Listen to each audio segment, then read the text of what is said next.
The phone buzzed insistently in my pocket, jolting me out of my focus. I wiped the sweat off my brow and stepped outside the makeshift clinic, where the midday sun cast long shadows over the rural village. The name on the screen made my stomach sink. Richard. I almost didn't answer. After years of dealing with my stepfather's antics, I knew calls from him rarely brought good news, but curiosity, and maybe a faint hope, got the better of me. "Hello?" I said, keeping my voice neutral. "Catherine." His tone was cheerful, far too cheerful. "Just thought you'd want to know. I've sold the mountain cabin." I froze, gripping the phone tighter. "You did what?" "Sold it," he repeated, as though it were the most natural thing in the world. "Don't look so shocked. It's for the greater good. Mine, obviously." He let out a smug laugh that made my blood boil. "My name is Catherine, and for as long as I can remember, Richard has been the thorn in my side. My mom married him when I was 15, and he quickly wormed his way into the family with charm and good humor. But beneath that exterior was a man who never hesitated to put his needs first. The cabin wasn't just a vacation home, it was my sanctuary, a place I'd poured years of love and care into.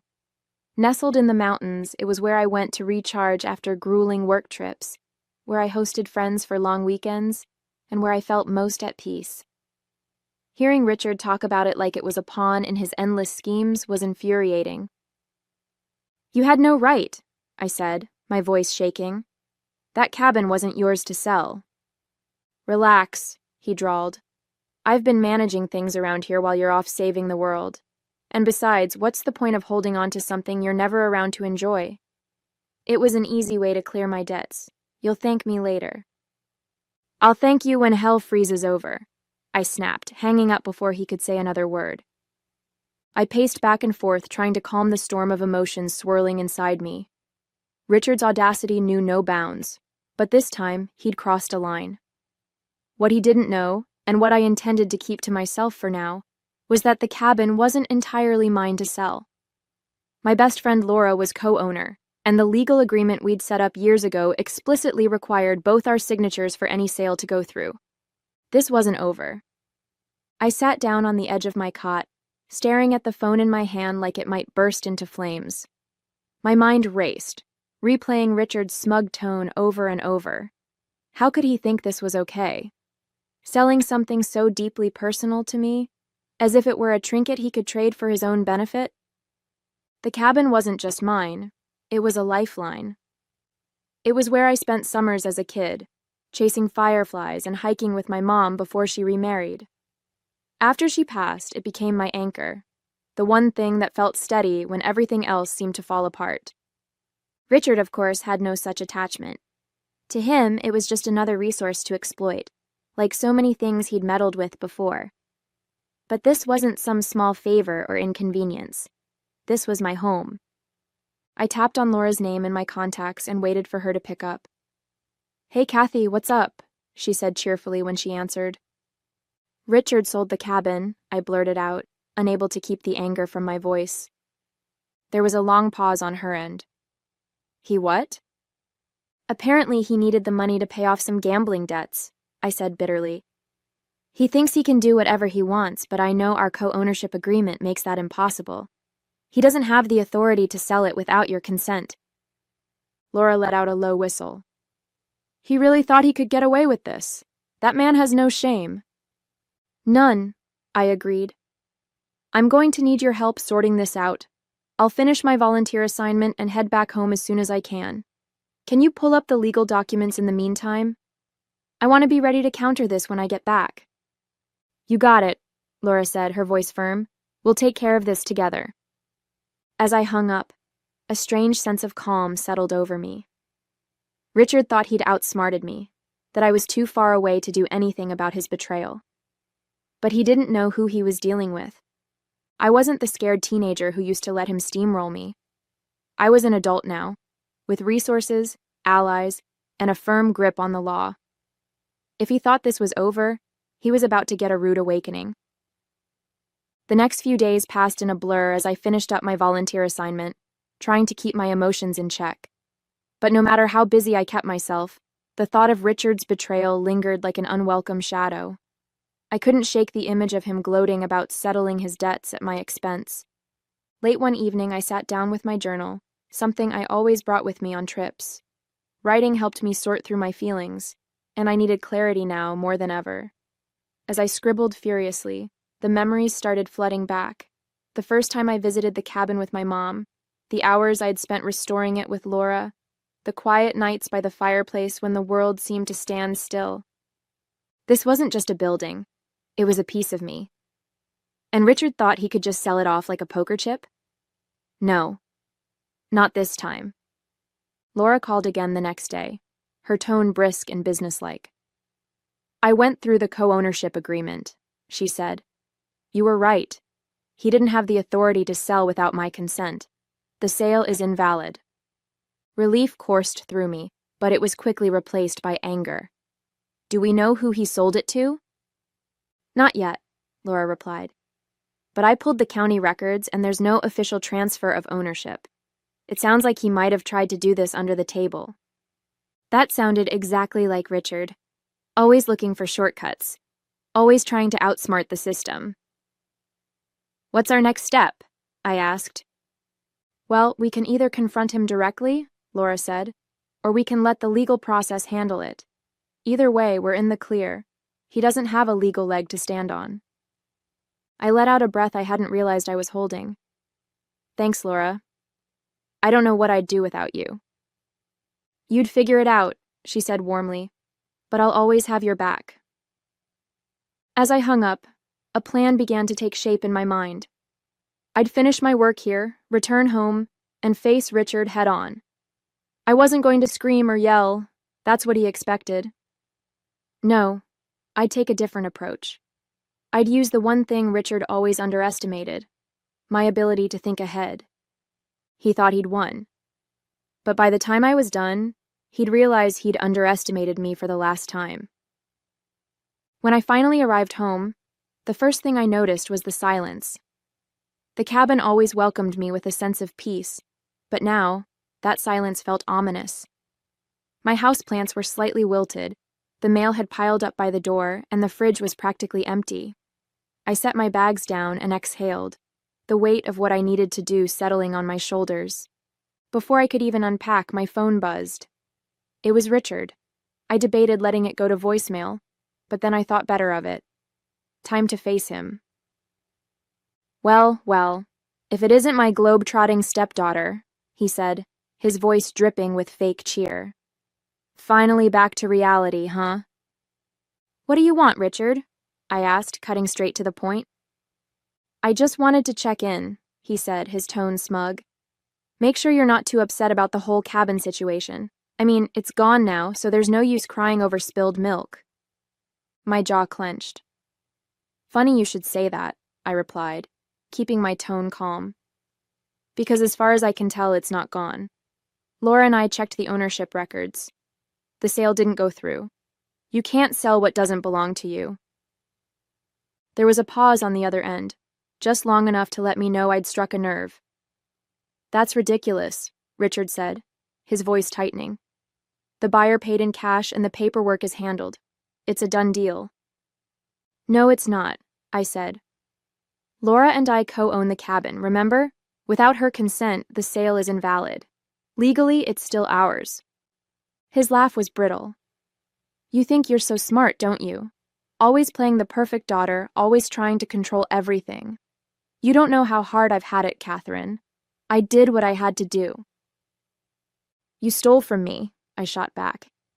And you think I'm supposed to feel sorry for you? You've made your choices, Richard, and now you'll have to live with them. The conversation ended with him hanging up on me, and I was left standing there, phone in hand, shaking with a mix of anger and triumph. For years, I'd let Richard manipulate situations, guilt-trip me, and take advantage of my patience. But not anymore. I wasn't just defending the cabin. I was reclaiming my boundaries, my voice, and my peace of mind. The next morning, I sat at the kitchen table, my laptop open, reviewing the documents Laura had sent me. The co-ownership agreement was crystal clear. Neither of us could sell the cabin without the other's written consent. Richard's actions weren't just unethical, they were blatantly illegal.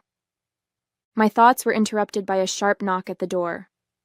When I opened it, there he was, Richard, wearing his usual smug expression. "Mind if I come in?" he asked, though he didn't wait for an answer before stepping inside. I folded my arms, watching as he made himself comfortable in one of my chairs. "What do you want, Richard?" "Look, Catherine," he started, his tone dripping with condescension. "I know you're upset, but you have to understand my position. I was desperate. The people I owed money to weren't exactly patient." I raised an eyebrow. "And you thought stealing my property was the solution?" "Borrowing," he corrected, as though that made it better. "I was going to make it back. Once my luck turned around, I would have paid you back every penny." I couldn't help but laugh bitterly. "Your luck? That's what you're betting on?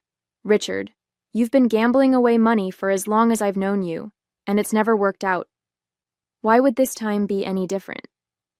He shifted uncomfortably, but his bravado quickly returned. "You're overreacting. It's just a cabin. You're not even here most of the time. Why not let someone else make use of it?" "Because it's mine," I snapped. "Because it's my home. You don't get to decide what I value or what I do with my property. And for the record, Laura values it just as much as I do. Your little sale is invalid, and you know it." His face darkened, and for a moment, I saw a flicker of something like fear. "You wouldn't really go to the authorities, would you? You wouldn't ruin your own stepfather like that." I leaned forward, meeting his gaze. "Try me." For the first time, Richard didn't have a snappy retort. He stood up, muttering something under his breath, and stormed out, slamming the door behind him. I sank back into my chair, my heart pounding. The confrontation had left me shaken, but I also felt a spark of satisfaction. Richard was starting to realize that his usual tactics wouldn't work on me anymore. This wasn't just about the cabin. It was about standing up to someone who had taken advantage of me for far too long. After Richard's dramatic exit, I called Laura to update her. "He showed up at my house," I said, pacing the living room. "Tried to spin some sob story about how he'd borrowed the cabin to settle his debts." Laura snorted on the other end of the line. "Borrowed? Does he even hear himself? What did you say?"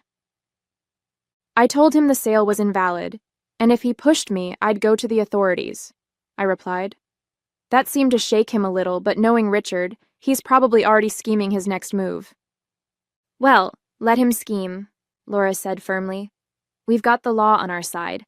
I've contacted a lawyer to help us draft a formal cease and desist letter. If he tries to involve the buyer again, we'll have a legal paper trail ready to shut it down." I nodded, her words grounding me. "Thanks, Laura.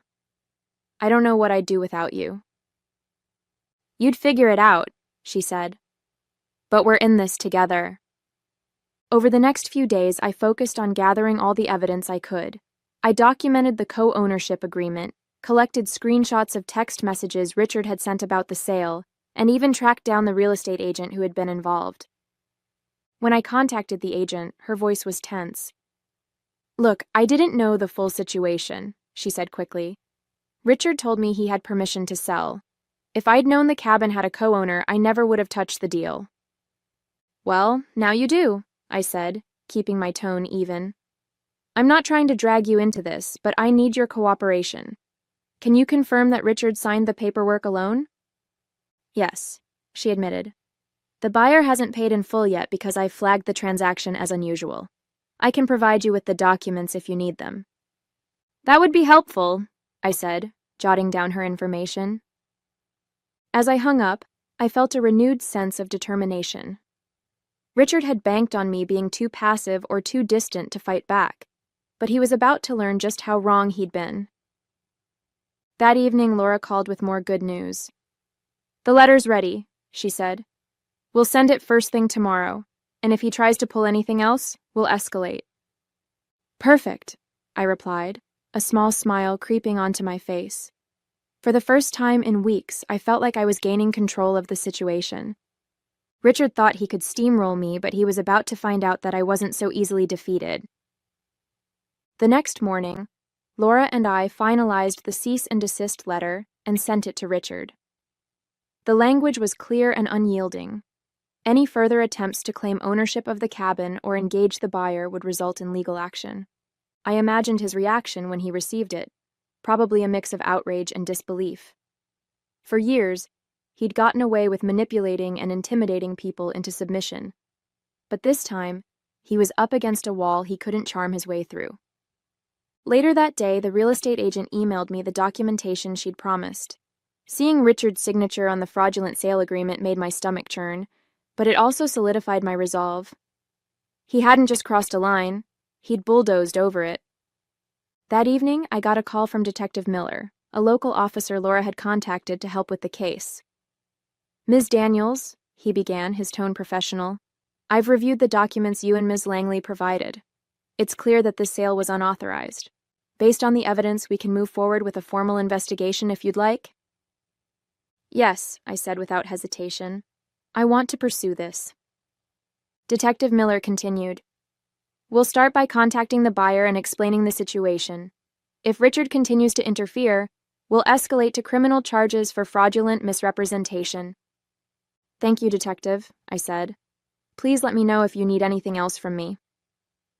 As I hung up, I felt a mix of relief and anticipation. The wheels were in motion now, and there was no turning back. The next day, Richard called. His voice was laced with anger, but there was an edge of desperation beneath it.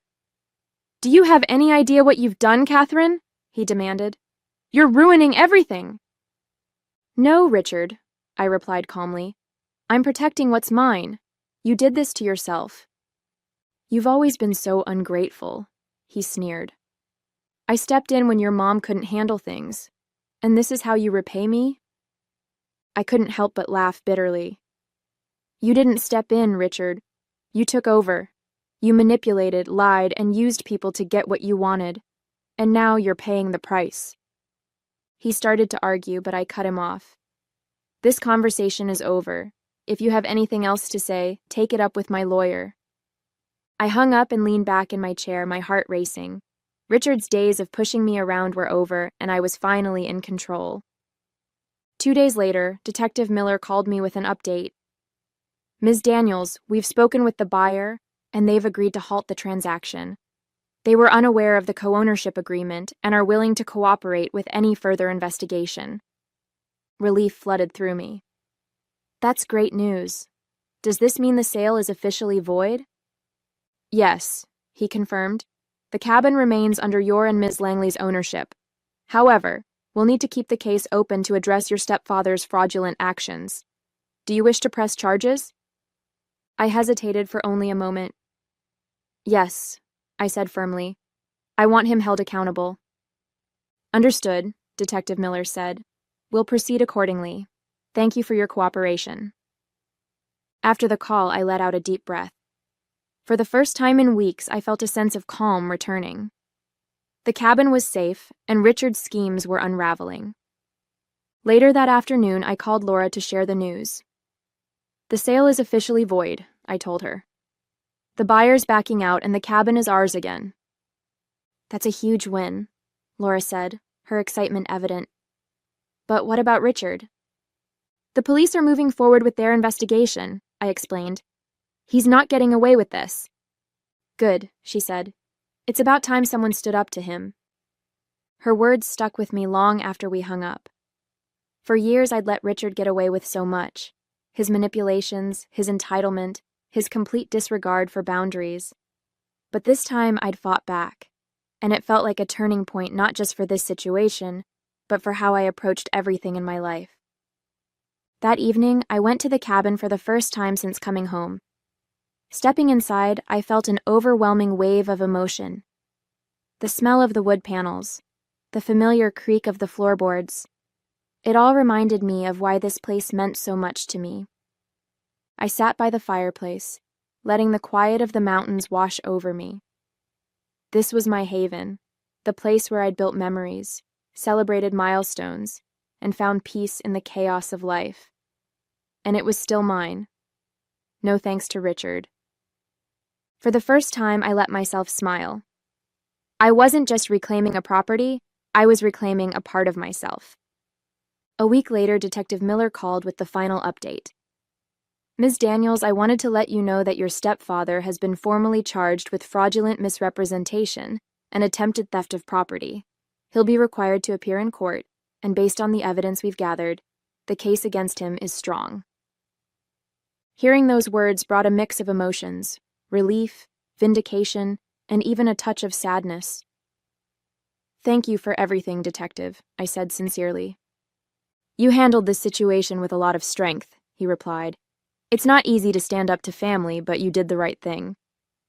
After the call, I sat quietly for a while, processing the weight of everything that had happened. Richard had been such a constant force in my life for years, albeit a toxic one, and now I was finally free from his manipulations. The next day, Laura and I met at the cabin. She'd brought a bottle of wine to celebrate, and we sat on the porch overlooking the mountains, the crisp air carrying the scent of pine and earth. To us, she said, raising her glass, and to not letting anyone push us around. I clinked my glass against hers, laughing softly. To us. As we talked, I realized how much I'd learned from this ordeal. I'd spent so much of my life avoiding conflict, trying to keep the peace, especially with Richard. But this time, I'd stood my ground, and it felt like a turning point, not just for my relationship with him, but for how I saw myself. You know, Laura said, interrupting my thoughts, this cabin has always been more than just a property. It's a symbol of everything we've built, everything we've worked for. Don't ever let anyone take that from you again. Her words hit home. The cabin wasn't just a house in the mountains. It was a reflection of my independence, my resilience, and my determination to protect what mattered most to me. Later that night, as I sat by the fireplace, I felt a peace I hadn't known in years. Richard's betrayal had tested me in ways I never expected, but it had also shown me how strong I could be. The cabin was safe, my boundaries were firmly in place, and for the first time in a long time, I felt truly in control of my life. In the weeks that followed, life slowly settled into a new rhythm. The cabin, once a battleground for Richard's greed, became my refuge again. Each creak of the floorboards, every rustle of the trees outside, reminded me of what I'd fought to protect. I didn't hear much from Richard after the charges were filed. My mom called once, her voice hesitant. You know how he gets, Catherine, she said, her usual defense of him ringing hollow this time. I do, I replied evenly. And that's why I did what I had to do. She didn't argue. For the first time, there was no attempt to guilt me, no desperate plea for reconciliation. Just a quiet sigh before she said, I hope you find peace. I already have, I said, and I meant it. Laura and I spent the next few weekends working on small renovations to the cabin. We painted the porch, patched up the roof, and planted a few wildflowers along the edge of the property. With every nail hammered and brushstroke applied, it felt like I was reclaiming more than just the space. I was reclaiming myself. One evening, as we sat on the porch watching the sunset, Laura turned to me. So, what's next for you, Kathy? You've taken back the cabin, stood up to Richard? What's the next big move? I thought about her question for a moment, the answer coming to me with surprising clarity. I'm going to keep doing what I love, I said. Volunteering, traveling, living my life on my terms. But this time, I'm not letting anyone else dictate how I live it. She smiled, raising her glass. To that, as the days passed, I found myself reflecting more on everything I'd learned from this ordeal. It wasn't just about the cabin or even Richard. It was about realizing my own strength. For years, I'd let his behavior dictate how much I pushed back, how much I tolerated. But now, I knew I was capable of setting boundaries and holding them, no matter how uncomfortable it made others. The cabin stood as a symbol of that growth, a reminder that I didn't have to sacrifice my peace or my values for anyone else's comfort. One evening, as the sun dipped below the mountains, I stood on the porch, breathing in the cool, pine-scented air. For the first time in years, I felt truly at home, not just in the cabin, but in my own life.